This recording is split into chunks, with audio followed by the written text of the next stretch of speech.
that Allah subhanahu wa ta'ala chose Talut to be king on you because he has two characters. The ilm, knowledge, he knows how, and the second, he has the strength, the physical strength, because leaders at that time, they are different than our leaders these days. So the old days, they have to be strong physically also. So you cannot have a leader who is handicapped, for example. While these days, you can have a leader who is handicapped because he doesn't have to go fight himself. So the fighting and all the leadership these days totally different, of course. So we just follow what, again, the environment tells us to do, and we go back again to the common sense that I talked about.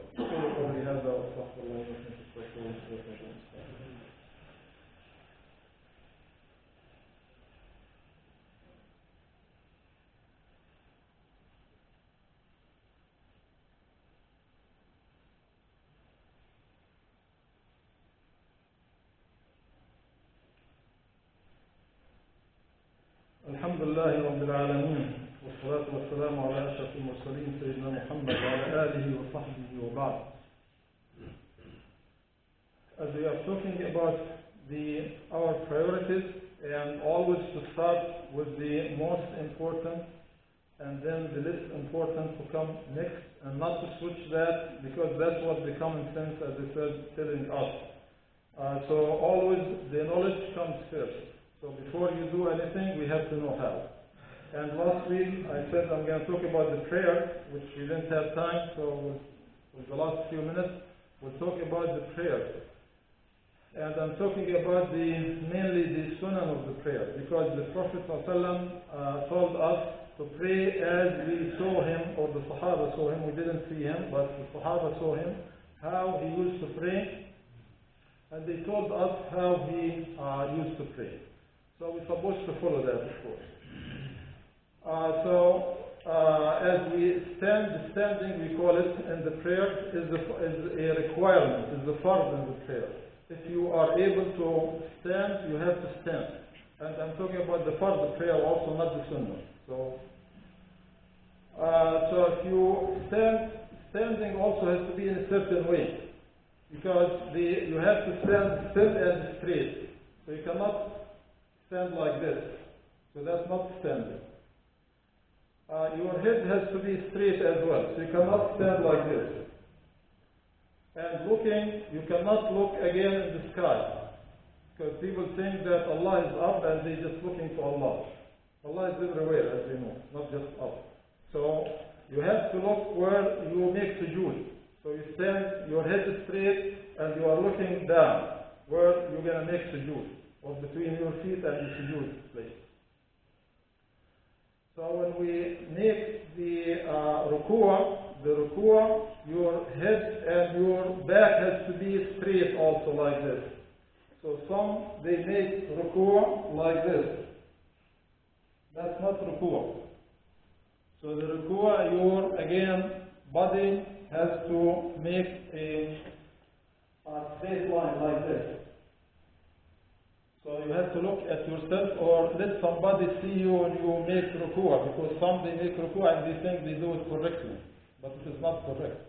So the ruku'ah again has to be straight also.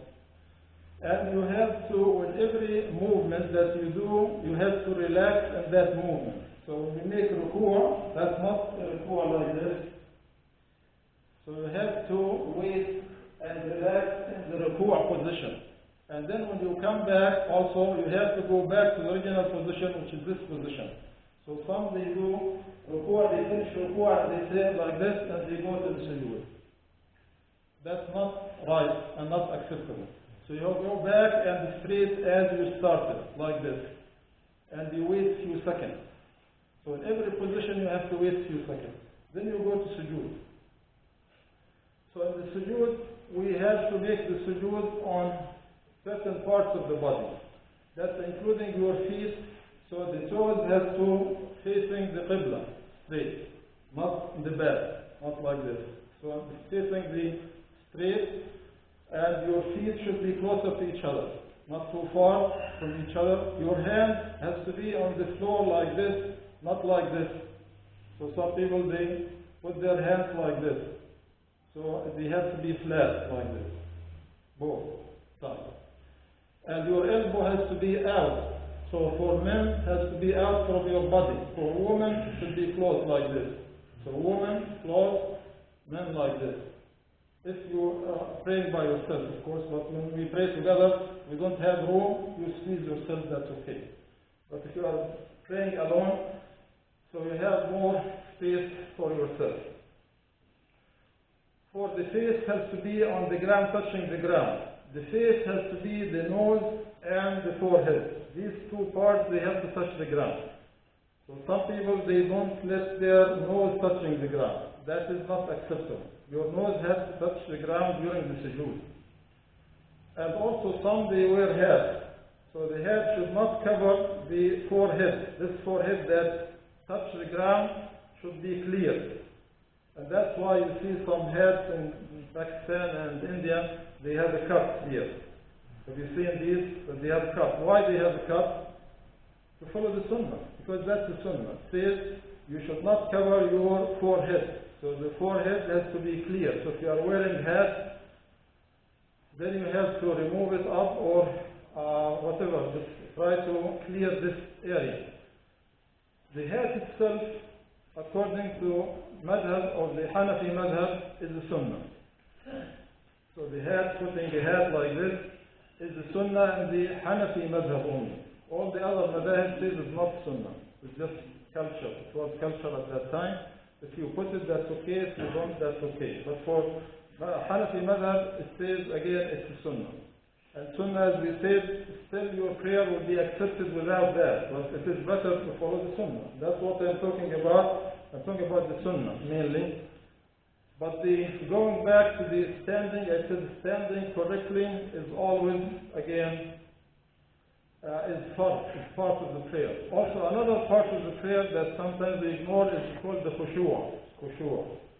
And khushu' means focusing on the prayer that you are praying. You are not thinking about something else, which in many cases we do. But at least we have some of the khushu'. It doesn't have to be 100%. The khushu' can be 1% up to 100 or 0, from 0 to 100. So we are not asking for 100% focus, at least some focus. So some ulama, they said, some scholars, they said khushu' is also written, means it is fard. So if you don't have khushu', you have no prayer. But others, which is that's the correct one, the khushu' is not fard, it's the sunnah basically, because the Prophet ﷺ says, ليس للمرء من صلاته إلا ما عقل منها.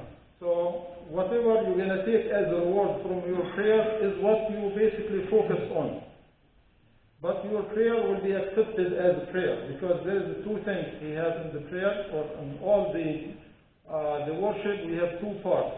One, we call it to fulfill the order of Allah, because Allah told you to pray. So if you prayed, then you fulfill the order. So that means you will not be punished, because if you don't pray, you will be punished. The second one is the reward from the prayer. That's a different thing. So are you going to be rewarded or not? That's based now on the khushu' and the focus. So if you focus on it, the more you focus, the more, of course, the reward you will get, inshallah. أعوذ بالله من الشيطان الرجيم. بسم الله الرحمن الرحيم. إن الله وملائكته يصلون على النبي يا أيها الذين آمنوا صلوا عليه وسلموا تسليما. اللهم صل على سيدنا محمد وعلى آل سيدنا محمد كما صليت على سيدنا إبراهيم وعلى آل سيدنا إبراهيم وبارك على سيدنا محمد وعلى آل سيدنا محمد كما باركت على سيدنا إبراهيم وعلى آل سيدنا إبراهيم في العالمين إنك حميد مجيد. اللهم آتنا في الدنيا حسنة وفي الآخرة حسنة وقنا عذاب النار. اللهم أرنا الحق حقا وارزقنا اتباعه وأرنا الباطل باطلا وارزقنا اجتنابه. اللهم يا مقلب القلوب والأبصار ثبت قلوبنا على دينك. اللهم ارحمنا فإنك بنا راحم ولا تعذبنا فإنك علينا قادر. اللهم انصر إخواننا المستضعفين في فلسطين وفي كل مكان. اللهم خذ بأيديهم وانصرهم وسدد رميهم وعجل نصرهم وفرج كربهم واحسن دماءهم. اللهم خذ الكافرين المعتدين أخذ عزيز المقتدر. اللهم إنا نجعلك في نحورهم ونعوذ بك من شرورهم. وصلى الله على سيدنا محمد وعلى آله وصحبه وبعد.